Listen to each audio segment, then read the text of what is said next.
Hello, students. Here is a quick help on the assignment on the chapter called Waves. I'm working out 12 questions and I hope this is useful for you. Here is the first question. A sinusoidal transverse wave travels along a long stretched string. The amplitude of this wave is 0.0949 meter. Its frequency is 2.79 hertz and its wavelength is 1.35 meter. What is the shortest transverse distance d between a maximum and a minimum of the wave? Alright, so you have the amplitude of this wave, which is totally unnecessary here. You don't need it.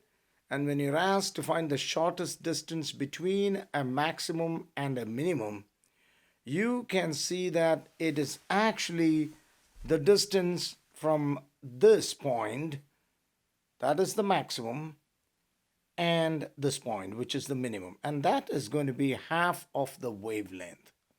That is the key. Why? Because this is one wavelength, and so this is exactly half of that.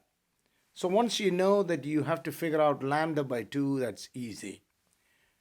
Because lambda is given, wavelength is given. All you got to do is find half of it. So 1.35 by 2 gives 0.675 meter. That's it. That is how you work this out. Let's move on to the second one. Here is the second question. A seated musician plays an F4 note as what? 349 hertz? That's the frequency. How much time does it take for 496 air pressure maxima to pass a stationary listener? All right, there's only one quantity given. What is that? That is the frequency. And we got to find a time.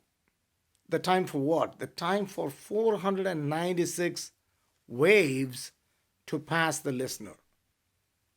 So if we could find the time taken by one wave, all we got to do is multiply that with 496. So how do you find the time required for one wave? That's actually called the time period. And time period is the reciprocal of frequency. So since we know the frequency is 349 hertz, to find the time period, you just take the reciprocal of that, which is 1 by 349, which gives 2.865 times 10 to the negative 3 seconds. And therefore, just multiply this with 496, and you will get the time required for 496 waves to pass the listener. So the answer is 1.42 seconds. All right. The third one. So you have a waveform expression given, which is y as a function of x and t is y maximum sine 423t plus 4.04 plus 0.231x, where y is the transverse displacement of the wave given as a function of position x and time t. And we got to find wavelength, frequency, period, and phase constant. So there are four quantities that we need to find. So when you are given an expression like this, you have to compare it with the general format or general equation of a progressive wave. So you got to know that equation. When you compare, you will see what the terms stand for. So here is the general format of a progressive wave. That is the general format. And in this one, K is actually called the wave number, omega is the angular frequency, and phi is the phase constant. K is the wave number, omega is angular frequency, and phi is phase constant. So when you compare the given equation, you can see that K is actually 0.231. How do you know that? Because it's Kx. So the number that's multiplied with x is K. and the number that's multiplied with t is omega. I know it's rearranged, but you just need to find that out. So that's why you know the values of k and omega. And once you know the value of k, you can find out the wavelength, because k is 2 pi by lambda, which once again you have to know. K is 2 pi by lambda. So rearrange that and you would get lambda is 2 pi by t. 2 pi by k. Pi is 3.14. K is 0.231. And that gives you 27.2 meter as the wavelength. So knowing the value of k, you find the value of lambda, right? But the phase constant is directly given. You see, phi is just a number, and that's in radians, so you just write that as phi. Phi is 4.04 radians. And then knowing that omega is 2 pi by t, or 2 pi times f. Both are correct. Omega is either 2 pi divided by time period, or omega is 2 pi multiplied by frequency. All right, from there you can find the frequency. Rearrange to get omega by 2 pi, and then omega is 423 divided by 2 pi, and you would get 67.35 hertz as the frequency. And to find the time period, you know it's the reciprocal of frequency, so take 1 by 67.35 and you get 0.0148 seconds. So that is how that question is done. I know I'm going a little bit fast, but you can pause, you can go back. So I just want to keep going. All right, here's the next one. A stretched string is 2.01 meter long and has a mass of 20.5 gram. Let me stop right there. You're given the length of a string and you're given the mass of that string. But whenever this is given, we need to divide the given mass by the given length, which will give us the mass of 1 meter. So every time you get the mass of a string and the length of the string, we find the mass of 1 meter by dividing the mass by the length. This is actually called linear mass density, and we need that. It's a very important quantity. Continuing, when the string oscillates at 440 hertz, that's a frequency, transverse waves with a wavelength of how much? 15.3 centimeters travel along the string. Calculate the tension. So you're also given the wavelength. The wavelength is 15.3 centimeters. So we'll have to change it into meters, of course. So here is the linear mass density. Where did I get 0.0205 from?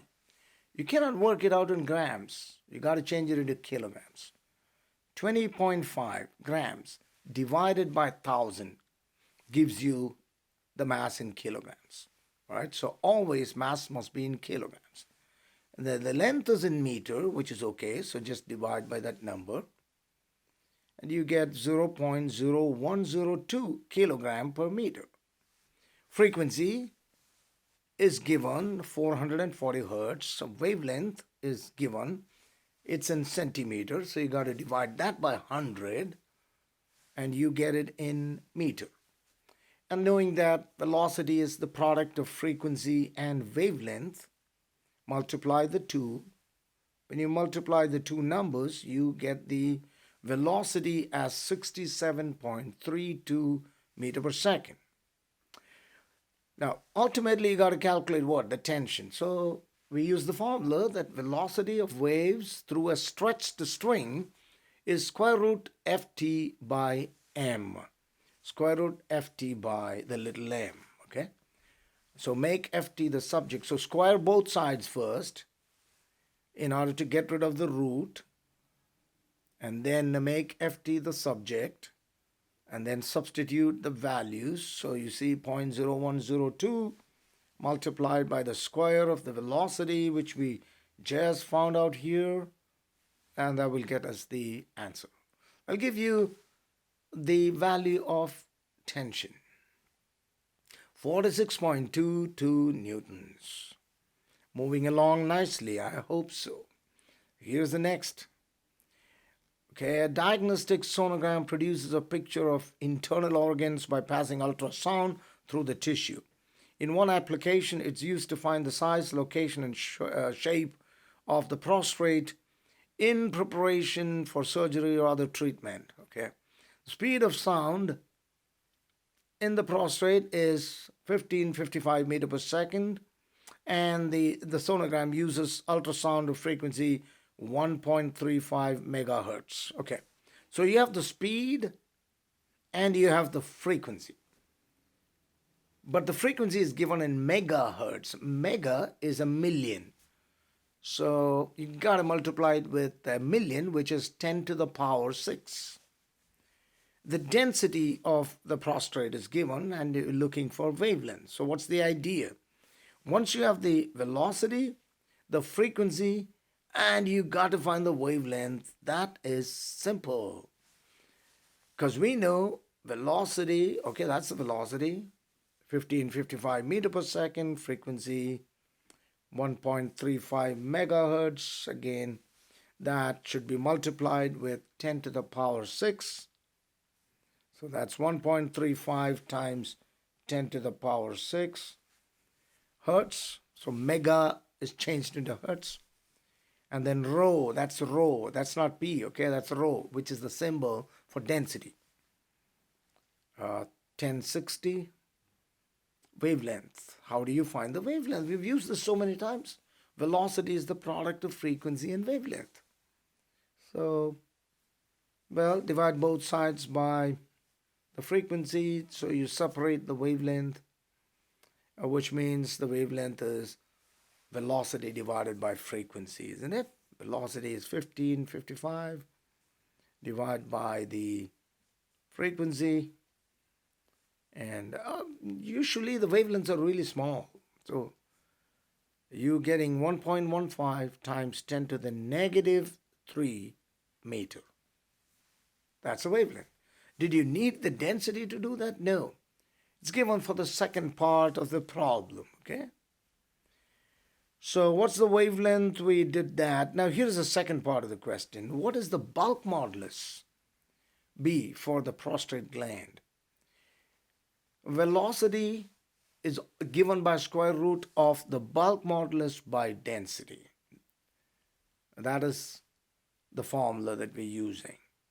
And then square both sides to get rid of the square root, rearrange to make bulk modulus the subject. And remember, bulk modulus is something you should have looked at in semester 1. I know, you can still go look at it, an important quantity, and then substitute the values. Of course, you have to square the velocity, don't forget that, it's v square, and then density gives you the bulk modulus.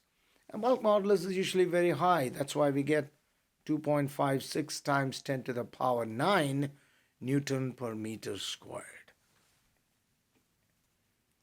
Brings us to an important question. An object of mass m is used to provide tension in a 4.5 meter long string. So you see the string there, and that mass is suspended here. We don't know the mass, but the mass of the string is given. We know the mass of the string. Remember what I told you. Whenever you have the mass of the string and its length, you divide the mass by the length of the string to get the linear mass density. And then continuing, you also have the wavelength. Wavelength is equal to 1.5 meter and the frequency. And we have to find the value of m. So it's a process. We got to find what mass is creating that tension. Let's go through the steps one by one. Number one, divide the mass by the length of the string. 0.282 divided by 4.5. That gives 0.0626 kilogram per meter. So we have the linear mass density. And then we have done this so many times to find the wavelength. The wavelength is given here, 1.5 meter. Frequency is given, which means we can find the speed or velocity of the waves just by multiplying the two. So multiply 18 with 1.5, that of course gives 27 meter per second. Once you know the velocity, we should use this formula, which we have used once before. Velocity square root ft by m. Square both sides, again, to get rid of the square root. And then find the value of ft, which is the tension. And that would be mass times velocity squared. Mass is there, 0.0626. Velocity is 27 squared, and you get the tension. Once you get the tension, you know that the tension is mg, because the tension is created by the weight of the hanging mass. A weight is always mass times acceleration due to gravity. So Ft is mg, and therefore you can find the hanging mass just by dividing the tension with g, which is 9.8. So when you do that, you would get 4.7 kilogram. That is the hanging mass. All right, so let's do one more. The clarinet is well modeled as a cylindrical pipe that is open at one end and closed at the other. So there are two types of pipes.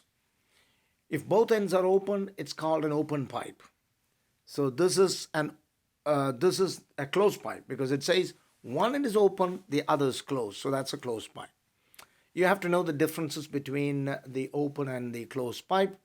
The main difference, excuse me, is that in an open pipe, the harmonics are integral multiples of the fundamental frequency. In a closed pipe, the harmonics are only odd multiples of the fundamental frequency. Now, for you to understand further, you got to read the text and look at the concepts. All right, find the wavelength and frequency of the third mode of vibration. So that's the third harmonic. The air column has an effective length of 0.383 meter. Excuse me. And the velocity is 346 meter per second.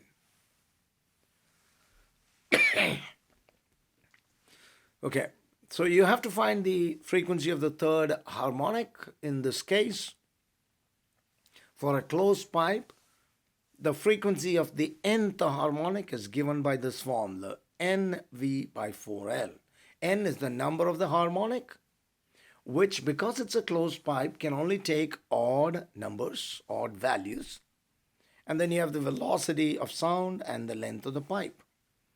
So because it's the third harmonic, let's count. 1, 2, 3. So for the third harmonic, N is 5. That's very important, because it's a closed pipe. Right? If it was an open pipe, N would just be 3 for the third harmonic, but it's closed.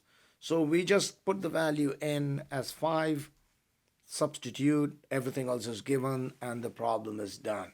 Look at how easy it is once you know the concept. Once you know the differences and you know the concepts, becomes easy. And then looking at significant figures, you get the answer as 1130 hertz. Once you get that, again, you can find the velocity. What do you have to find? You have to find the wavelength. Okay, find the wavelength. So wavelength, that's right, because the velocity is given and we just got the frequency. So you divide the velocity by the frequency and you get the wavelength as 0.306 meters. Here is the next question. Two identical guitar strings are prepared such that they have the same length, 0.63 meter, and under the same amount of tension. Okay, so it's a comparison question. You have two guitar strings. Both are under the same tension. And it says they are identical guitar strings right there. So that means the linear mass density is also the same. The little m is the same. The first string is plucked at one location, primarily exciting the second harmonic. So the first string produces a second harmonic. The other string produces the third harmonic. It's right there. Okay, one produces a second, the other produces a third harmonic. And the resulting sound gives a beat frequency of basically 360 hertz. So that's 360. First of all, you got to know that beats is always the difference in the two frequencies. So you have two strings vibrating together, and the third harmonic is going to be a higher frequency than the second. Whatever the difference is between them must be 360. So beat frequency is always the difference in frequencies of the vibrating two objects. That is the fundamental understanding you need to have. And then we need to find the wave propagation speed. Let's do this. I'll call it F3 minus F2. So the difference between the third and the second as 360 hertz, which means F3 is 360 plus F2. That is just setting up a relation between them. And then I want to show you that this is what you mean by the second harmonic. Second harmonic means there are two segments. There are two parts. So you see the one part here and two there. So third harmonic means you will have three parts like this. And this is the length of the string. And if you look carefully, you know this is one wavelength. Because look at that. That is one wave, isn't it? That's one wave. So in this case, for the second harmonic, the length is equal to lambda, the wavelength. All right. So I'm writing that for the second harmonic, the wavelength is nothing but the length of the string. Therefore, the wavelength is also 0.63 meter. But for F3, 3 lambda by 2 is equal to the length. Why? Because for F3, you're going to have 3 segments. Now, each segment is half the wavelength, correct? Yeah? So here you have 2 halves, which makes it a wavelength. For the third one, you have 3 halves, which is what I've written. 3 by 2, 3 halves of the wavelength. So rearranging that, you could make lambda as 2 times the length by 3. And since the length is given, you can find that. So what I did is 2 times 0.63 divided by 3. That's how I got 0.42. Okay? All right, going ahead, velocity is F times lambda.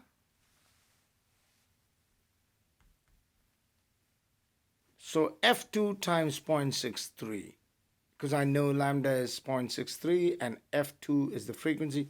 Here the problem is we do not know F2, we do not know F3. Do not know both those frequencies. So you have F2 times 0.63 is F3 times 0.42. We know that. So now what we're going to do is we will substitute for F3 because we know F3 is 360 plus F2. Okay. So F2 times 0.63, I did not do anything on the left side, but on the right side, I'm going to put 360 plus F2 in place of F3 and then do the algebra. So next I have to distribute this. So multiply 360 with 0.42 and then F2 with 0.42. So the first one gives me 151.2 and then 0.42 times F2. Then collect the F2 terms on one side. Okay, so 0.63 F2 minus that, when it goes to the left side, minus 0.42 F2 is 151.2. Take the difference between these two, you get 0.21 F2. And then divide both sides by 0.21 and you would get the value of F2.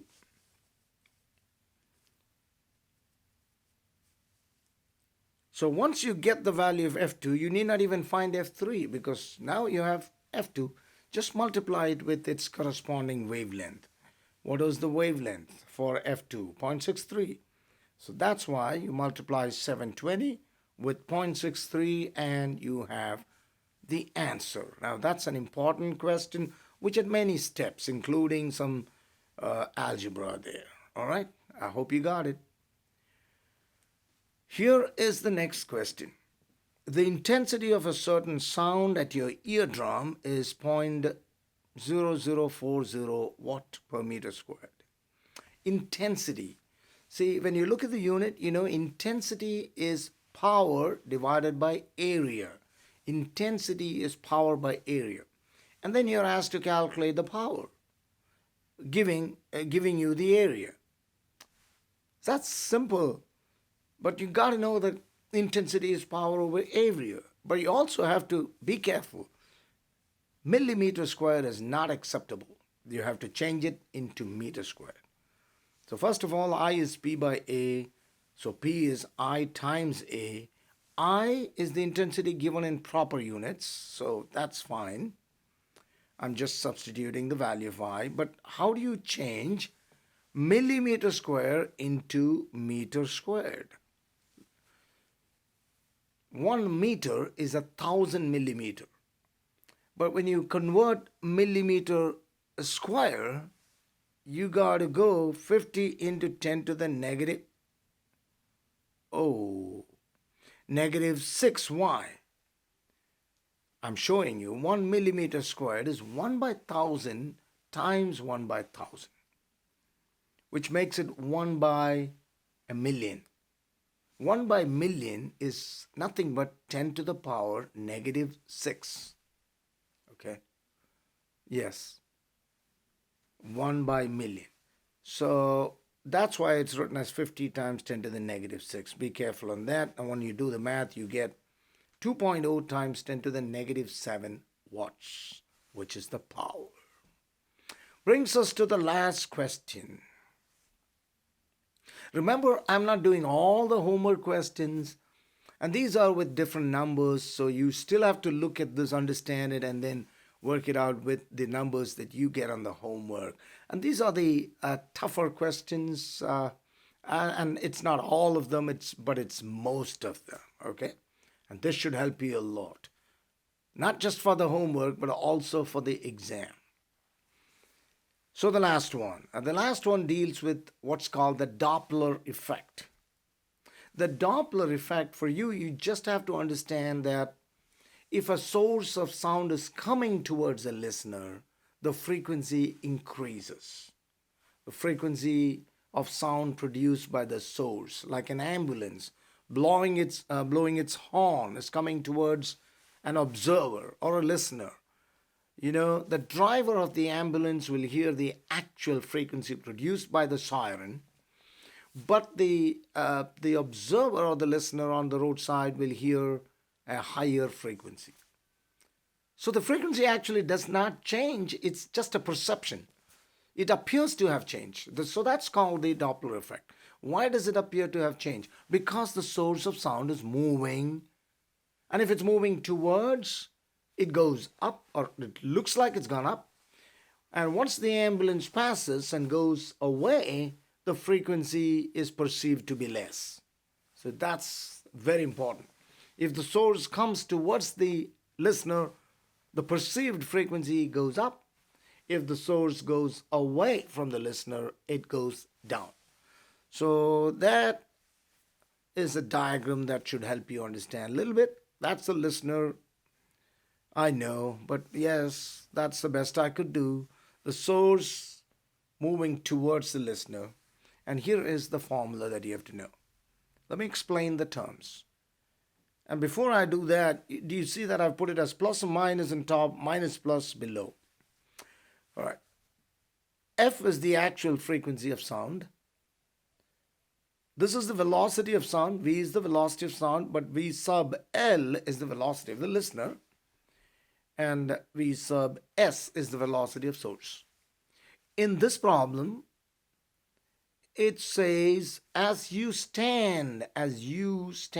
So you are the listener and you are just standing there. So you have no velocity. So that means the velocity of the listener is 0 in this problem. And the velocity of the source is given as 30.9 meter per second. Of course, that's the velocity of the train. And the frequency of the horn is 212 hertz. But we're looking to find the frequency heard by you, who is the listener. Okay, when you substitute into this formula, this is 0, so I ignored that. And then you use negative y. If it's coming towards you, the denominator has got to have a negative y, then because then it becomes smaller. The denominator becomes smaller, which means the value goes higher. Okay. So 212 times velocity, which is 341. That is 341 right there, divided by 341 minus 30.9. And you do the math, you will get the answer as 233.1, but when you look at the significant figures, of course, it's 233 hertz because you only have 3 significant figures. Okay. Now, the next part is, there are 2 parts. The second part says, what frequency do you hear while it recedes? So now it's going away. It's going away. That's you. It's come and it's going away. In this case, the only difference is the denominator becomes a positive. Okay. That's the numbers are the same. So it's all the same except there. 341 plus 30.9. That means the denominator has become bigger, which means the value goes lower. Okay, and there you get 194 hertz. All right, this one is 233 hertz. So here are 12 very important questions, and this is on top of the lecture videos and the problem sets that I worked out. With this, it should be good preparation for the exam.